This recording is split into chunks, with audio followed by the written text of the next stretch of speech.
Hello friends, I am Siya hair and makeup artist और स्वागत है आप सभी का मेरे यूट्यूब चैनल रक्षाय मेकओवर्स पे, जहां हम बात करेंगे मेकअप के बारे में। तो फुल मेकअप जो आप स्क्रीन पे देख रहे हैं, आज हम इसे क्रिएट करने वाले हैं। और मैं आपको बता दूं, मैं आपके लिए एक ब्राइडल सीरीज़ लेके आ रही हूं, जिसमें मैं डे बाय डे आपको बहुत ही प्यारे प्यारे और बहुत ही सुंदर ब्राइडल मेकअप सिखाऊंगी। तो यहाँ पर आप जो मेरी ब्राइड को देख रहे हैं, उनका स्किन टाइप है ऑयली स्किन होने की वजह से मैंने इनका जो स्किन प्रैप किया है, मॉइस्चराइज़र वाटर बेस्ड यूज़ किया है। एंड देन जब मैंने प्राइमर लगाया है वो जेल बेस्ड है। उसके बाद मैंने इनके फेस पे सिलिकॉन बेस्ड प्राइमर लगाया है। सिलिकॉन बेस्ड प्राइमर क्या करता है, हमारी स्किन पे आए स्वेट को कंट्रोल करता है, हमारी स्किन को लॉन्ग लास्ट करता है। मेकअप लॉन्ग लास्ट होना बहुत ज़रूरी है, क्योंकि ब्राइडल की फर्स्ट रिक्वायरमेंट यही होती है कि हमारा मेकअप लॉन्ग लास्ट हो। इनकी फेस के इम्परफेक्शंस को करेक्ट करने के बाद मैंने ऑरेंज की डेंसिटी को कम करने के लिए इनके फेस को न्यूट्रल किया। न्यूट्रलाइजिंग प्रोसेस बहुत ही इंपॉर्टेंट है, आपको हमेशा ध्यान रखना है। ऑरेंज करेक्टर हो, ग्रीन करेक्टर हो, न्यूट्रल प्रोसेस हो, जो भी हो, आपको हमेशा उसे दबाना है। मतलब आप ब्लेंड ना करें, उसे डैबिंग मोशन में ब्लेंड करें। बिकॉज इनकी आई के पास मुझे बहुत ज़्यादा डार्क सर्कल लग रहे थे, इस वजह से मैंने इनकी अपर लिड पे भी, अपर आई पोर्शन पे भी ऑरेंज करेक्टर को अप्लाई किया। एंड देन फाउंडेशन ब्रश की हेल्प से मैंने फाउंडेशन को पूरे फेस पे एप्लीकेट किया। वीडियो को बहुत ही ध्यान से देखिएगा। यदि आपको कुछ भी समझ में ना आए तो आप मुझे कमेंट सेक्शन में कमेंट कर सकते हैं। फाउंडेशन का एप्लीकेशन आप जब भी करें, आपको क्लाइंट की स्किन टोन का बहुत ही ध्यान रखना है। ऐसा बिल्कुल नहीं होना चाहिए कि स्किन टोन से 2 to 3 अपर लेवल आपने उनके फाउंडेशन को ब्राइट कर दिया है, या 1-2 लेवल आपने उनके शेड को डार्क कर दिया है। जो क्लाइंट का शेड है उससे सिर्फ 1 शेड ही ब्राइट आप करें फाउंडेशन को। अदरवाइज़ यदि क्लाइंट कहता है तो ही करें, उसके अलावा मैं आपको सजेस्ट करूँगी कि ना करें। यहाँ पर मेरा ये बेस रेडी हो चुका है। बेस रेडी होने के बाद मुझे ऐसा लगा कि मुझे क्लाइंट को थोड़ा सा और फेयर करना चाहिए, तो मैंने इनके पूरे फेस पे फेयर फाउंडेशन नहीं दिया, मैंने सिर्फ इनके हाईलाइट पोर्शन पे अभी यहाँ पर मैं फाउंडेशन का एप्लीकेशन कर रही हूँ, ना कि इनके हाई पॉइंट्स को हाईलाइट कर रही हूँ। हाई पॉइंट्स पे फाउंडेशन का एप्लीकेशन करने के बाद मैंने उसे बहुत ही अच्छे से ब्लेंड किया है। ब्लेंडिंग के लिए आपको हमेशा एक अच्छे ब्लेंडर का यूज़ करना है जो थोड़ा सॉफ्ट हो। एंड देन आपको डैम ब्लेंडर का यूज़ करना है, वेट ब्लेंडर का यूज़ नहीं करना है। यदि आपके ब्लेंडर से पानी टिप टिप हो रहा है, मतलब आप उसे स्क्वीज़ कर रहे हैं, आप उसे निचोड़ रहे हैं और उससे पानी की बूंदें टपक रही हैं, तो मतलब आपका जो ब्लेंडर है वो अभी रेडी नहीं है। आप उसे टॉवल ड्राई करें, टॉवल में लेके उसे अच्छे से स्क्वीज़ करें, एंड देन आपका ब्लेंडर रेडी है to foundation application. And then अब मैं यहाँ पर हाइलाइटिंग की प्रोसेस कर रही हूँ, जिसमें मैंने फेस के हाई पॉइंट्स को हाईलाइट किया है। आप जब भी हाइलाइटिंग की प्रोसेस कर रहे हैं, हाइलाइटिंग की मतलब हाइलाइटिंग का मेन पर्पस है कि हमारे फीचर्स को उभारना है ना। हमारे जो दबे हुए फीचर्स हैं उनको हम उभारने के लिए हाईलाइट करते हैं। तो जब भी आप हाईलाइट करें, क्लाइंट का फेस अच्छे से पहले स्टडी करें, जज करें, उसके बाद ही हाईलाइट करें। अब मैं कर रही हूँ बेकिंग। बेकिंग बहुत इंपॉर्टेंट रोल प्ले करती है मेकअप में। यदि आप बेकिंग स्किप करते हैं तो आप कितने भी अच्छे प्रोडक्ट यूज़ कर लें, आपका मेकअप केकी हो सकता है, मेल्ट हो सकता है ना। मेकअप आपका पूरा ख़राब हो जाएगा यदि आपने बेकिंग नहीं की तो, क्योंकि बेकिंग का मेन पर्पस है हमारे फाउंडेशन को, हमारे मेकअप को लॉक करना। लॉक करने के बाद उसे लॉन्ग लास्टिंग प्रोवाइड कराना, इसलिए baking is too important. Base done होता है। अब मेरा यहाँ पर आपसे फर्स्ट क्वेश्चन है कि मेरी क्लाइंट का स्किन टाइप क्या था और मैंने कौन सा प्राइमर यूज़ किया इनके स्किन पे। सेकंड क्वेश्चन ये है कि ऑरेंज करेक्टर के एप्लीकेशन के बाद मैंने जो प्रोसेस की, उस प्रोसेस का नाम क्या है। बेकिंग के बाद यहाँ पर नोज़ कॉन्टूर कर रही हूँ। नोज़ कॉन्टूर में मैं सिर्फ एक शेडो क्रिएट कर रही हूँ, उसके अलावा मैं ज़्यादा कुछ भी नहीं करूँगी। एंड देन अब मैं इनकी जॉ लाइन को थोड़ा सा दबा रही हूँ, क्योंकि इनकी जॉ लाइन थोड़ी सी मुझे शैडो क्रिएट करना था इनकी जॉ लाइन पे, इसलिए मैंने सिर्फ थोड़ा सा शैडो क्रिएट किया है। एंड देन उसके बाद मैं थोड़ा सा कॉन्टूर इनके फोरहेड पे करूँगी। कॉन्टूर प्रोसेस होने के बाद में भी बहुत सारे शेड्स आते हैं। आप हमेशा क्लाइंट के फेस टोन के हिसाब से कॉन्टूर का शेड सिलेक्ट करिए। उसके बाद मैंने पाउडर को डस्ट ऑफ किया। पाउडर को अच्छे से डस्ट ऑफ करना है।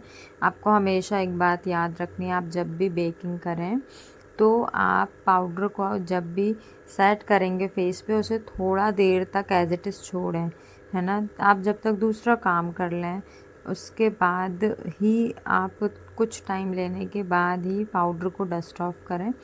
एंड देन ब्लशर करें। ब्लशिंग टेक्निक बहुत ही इम्पॉर्टेंट है। आप जब भी प्रोडक्ट लें ब्रश पे, यदि आप फ्रेशर हों तो आप उसे थोड़ा सा डस्ट ऑफ करें, एक्सेस प्रोडक्ट को फॉल आउट कराएं एंड देन फेस पे ब्लशिंग स्टार्ट करें। यदि आपने प्रोडक्ट लिया और डायरेक्ट फेस पे एप्लीकेट किया तो पैच पड़ सकता है। नोज़ को भी थोड़ा सा आप पिंक या पीच शेड दे सकते हैं।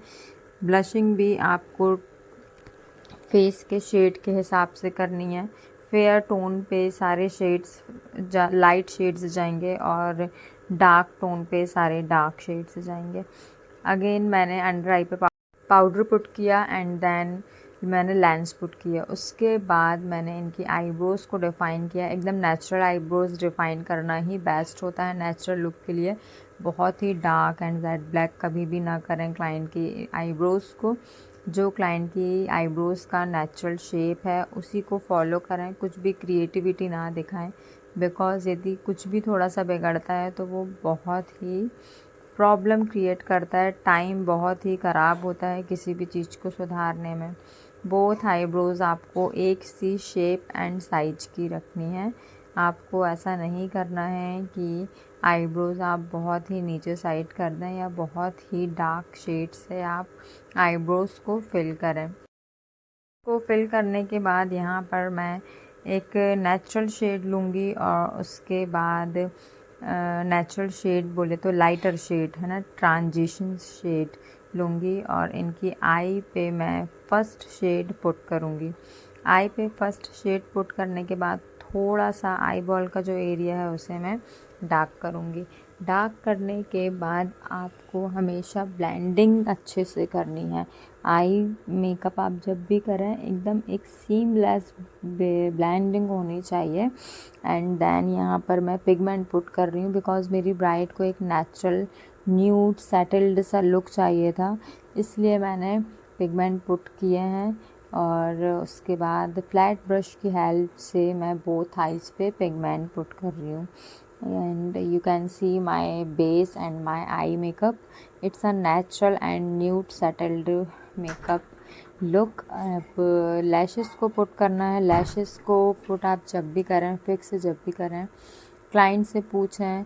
एंड देन शेप जो होता है, साइज़ जो होता है लैशेस का, उसका आपको बहुत ध्यान रखना है। उसके बाद ही चेक करने के बाद ही आपको फिक्स करना है। यहाँ पर फॉरएवर 52 का मैं काजल इनको दे रही हूँ, काजल पुट कर रही हूँ और उसे स्मर्ज कर रही हूँ। जब भी आप ड्राई काजल लगाएं, लाइनर लगाएं, जेल लाइनर लगाएं तो उसे स्मर्ज ज़रूर करें, अदरवाइज़ वो फैल सकता है और फिर बहुत सी प्रॉब्लम क्रिएट हो सकती है। प्रॉब्लम क्रिएट होने का मतलब मैं कह रही हूँ यहाँ पर कि यदि वो फैल जाएगा तो आपका टाइम ख़राब जाएगा, क्लाइंट को अच्छा नहीं लगेगा। आप उसे सुधारेंगे फिर सही करेंगे, क्लाइंट के पास इतना टाइम नहीं रहता, अपने पास भी इतना टाइम नहीं रहता। इसलिए ये सारी चीज़ों को ध्यान में रखते हुए केयरफुली आपको काम करना है हमेशा। उसके बाद मैंने एक ब्राउन पेंसिल शेड लिया है अगेन फॉरएवर 52 का और उसे डार्क ब्राउन शेड से स्मर्ज किया है। स्मर्ज बहुत ही अच्छे से करना है, ऐसा ना हो कि प्रोडक्ट अगेन आइस के बाहर जाए या फॉल आउट हो। आप चाहें तो अंडर आई पे पाउडर पुट करें, उसके बाद ही बाकी की प्रोसेस करें। मस्कारा भी यदि आप लगाएं आइस पे तो अंडर आई पे पाउडर पुट करके लगाएं, क्योंकि ये इम्पॉर्टेंट है। टाइम भी बचता है इससे अपना, और उसके बाद काम में अपना कॉन्फिडेंस भी आता है। तो अब मैं क्वेश्चन करूँगी आपसे कि आईब्रोज़ का जो शेड है और शेप है वो कैसा होना चाहिए। और यहाँ पर मैंने जब आई मेकअप किया तो बेस शेड मैंने कौन सा यूज़ किया, पिगमेंट मैंने किस चीज़ की हेल्प से लगाए, उस ब्रश का नाम क्या है, और जब भी आप मस्कारा लगाएं तो मैंने उसके लिए क्या इंस्ट्रक्शन दिए हैं कि आपको क्या करना चाहिए मस्कारा लगाते टाइम। ओके। अब उसके बाद आई मेकअप, फेस सब कुछ डन होने के बाद बारी आती है हाईलाइट की। हाईलाइटिंग बहुत ही इम्पॉर्टेंट है। फेस के टोन के हिसाब से हाइलाइटर के शेड्स भी डिफरेंट डिफरेंट होते हैं। तो यहाँ मेरी ब्राइड का फाइनल लुक कंप्लीट है, तो वो देखिए और मुझे कमेंट करके बताइए कि कैसा लगा आपको मेरा ये मेकअप और आपने इसमें क्या क्या सीखा। और आपके कुछ क्वेश्चंस हो तो मुझे क्वेरी कीजिए। और सेकंड लुक आप क्या देखना चाहते हैं। यहाँ मेरी ब्राइड ये कंप्लीट है। और मेरे चैनल को सब्सक्राइब ज़रूर कीजिए, वीडियो को शेयर एंड लाइक ज़रूर कीजिए। Thank you for watching. Bye bye.